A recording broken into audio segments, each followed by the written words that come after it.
EastEnders star Anita Dobson went through hell with rockstar husband after terrible row. Anita Dobson made a triumphant return to EastEnders this week, but away from the soap, the actress has been through her fair share of drama with her rockstar husband. This week, Angie Watts made a sensational return to EastEnders, 25 years after her character was tragically killed off. Anita Dobson, 75, originally took on the role of Angie in 1985, acting opposite Leslie Grantham as her on-screen husband, Dirty Den Watts, and they quickly became the iconic landlord and landlady duo of the Queen Vic.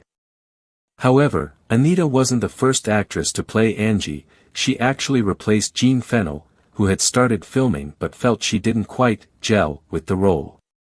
Despite only being on Albert Square for a short 3 years, Anita's portrayal of Angie left a lasting impression and saw her tackle some of the most dramatic storylines ever seen in soapland. Away from the show, Anita leads a beautiful life with her husband, Queen's legendary guitarist, Sir Brian May.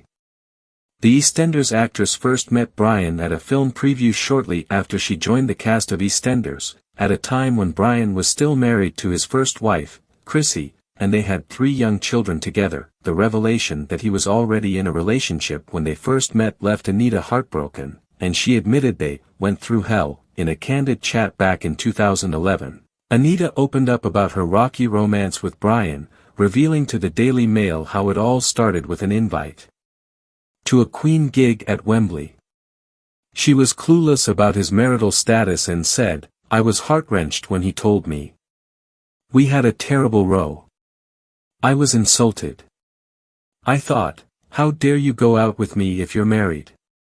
So we just kept a certain distance until we could find a place in life where we could be together.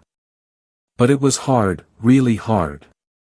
Anita didn't hold back on the details of their tumultuous love story, admitting, "Everybody gets hurt, and if there are kids, it's not good, but if people fall in love, there's nothing you can do about it.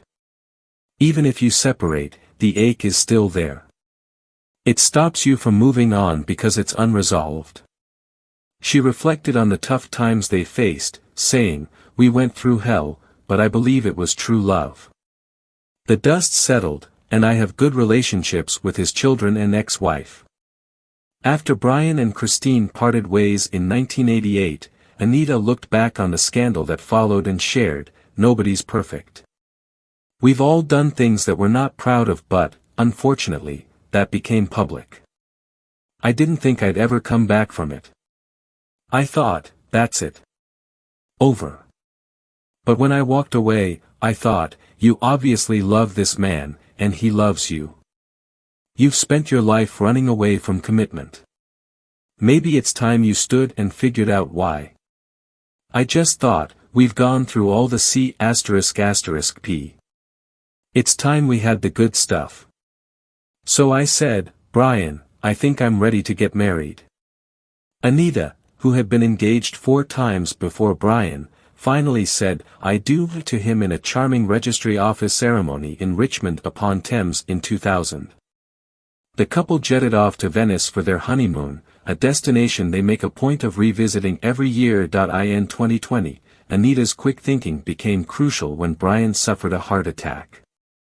She revealed to the Daily Mail that she initially brushed off his complaints as simple exhaustion from overexercising. He said, "Babe, I think I'm having a heart attack." I said, "No, you've been exercising, and you've overdone it."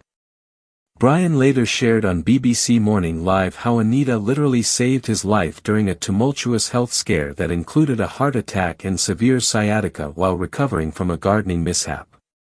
"She did save my life. I had this whole cluster of things go wrong. It was a good job. It was locked down in a way, but I was incapacitated by the heart attack and complications from the drugs, and then I had sciatica so badly. I couldn't even crawl." Expressing gratitude for her unwavering support, Brian said, "So when you get that bad, you're just grateful to be alive at the end of it, and it's thanks to Anita that I am. She's been there the whole way through it.